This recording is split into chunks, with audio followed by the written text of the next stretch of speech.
بسم اللہ الرحمن الرحیم۔ السلام علیکم۔ سوال: قرآن مجید کا بنیادی موضوع کیا ہے؟ جواب: قرآن مجید کا بنیادی موضوع انسان ہے۔ سوال: قرآن مجید کس کے لیے نصیحت ہے؟ جواب: قرآن مجید تمام جہانوں کے لیے نصیحت ہے۔ سوال: روزی اور عمر میں برکت کیسے ہو سکتی ہے؟ جواب: روزی اور عمر میں برکت صلہ رحمی سے ہو سکتی ہے۔ سوال: توحید کی کیا ضد ہے؟ جواب: توحید کی ضد ہے شرک۔ سوال: اسلام کے ایمان کے بعد اہم ترین رکن کیا ہے؟ جواب: اسلام میں ایمان کے بعد اہم ترین رکن نماز ہے۔ سوال: کس وقت بندہ اللہ کے زیادہ قریب ہو جاتا ہے؟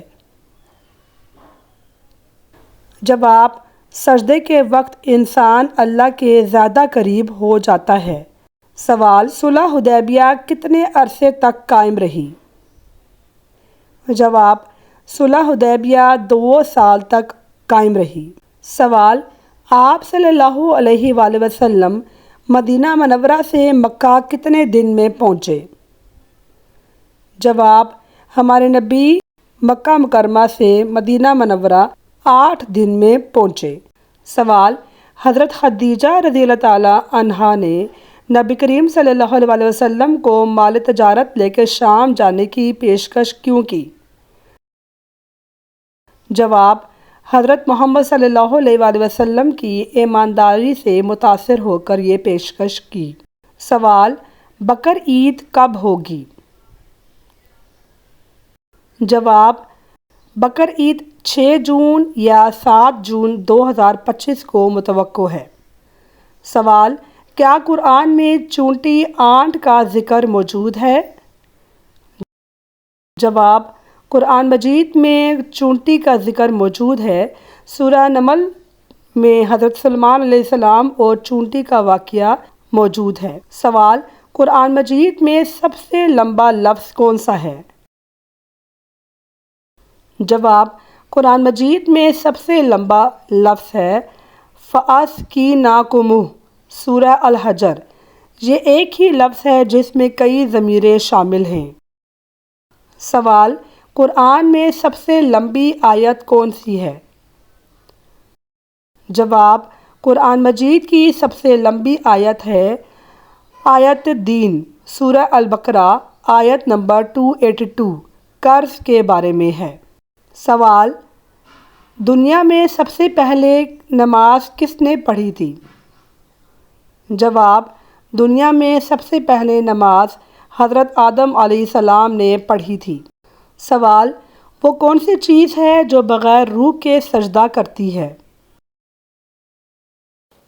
جواب: سایہ۔ قرآن میں ذکر ہے کہ ہر چیز کا سایہ سجدہ کرتا ہے، سورہ الرعد۔ سوال: جنت میں جانے والے سب سے پہلے انسان کون ہوں گے؟ جواب: جنت میں جانے والے سب سے پہلے انسان حضرت محمد صلی اللہ علیہ وآلہ وسلم ہوں گے۔ سوال: وہ کون سا پرندہ ہے جس کا ذکر قرآن میں ہے اور اس نے بات بھی کی تھی؟ جواب: ہدہد کا ذکر قرآن مجید میں ہے۔ سوال: قرآن میں سب سے چھوٹی سورت کون سی ہے؟ جواب: قرآن مجید کی سب سے چھوٹی سورت ہے سورہ الکوثر۔ یہ صرف 3 آیات پر مشتمل ہے۔ سوال: سفر پر جانے کی دعا کیا ہے؟ سفر کی دعا: بسم اللہ الرحمن الرحیم، سبحان الذی سخر لنا ھذا وما کنا لہ مقرنین وانا الی ربنا لمنقلبون۔ اے اللہ، تیرا شکر ہے، پاک ہے وہ جس نے ہمارے لیے اس سواری کو مسخر کیا، ہم اس کو فرمانبردار نہیں بنا سکتے۔ ناظرین میری ویڈیو کو لائک کیجئے، کمنٹ کیجئے اور شیئر کیجئے۔ اپنی دعاؤں میں یاد رکھیے گا۔ شکریہ، اللہ حافظ۔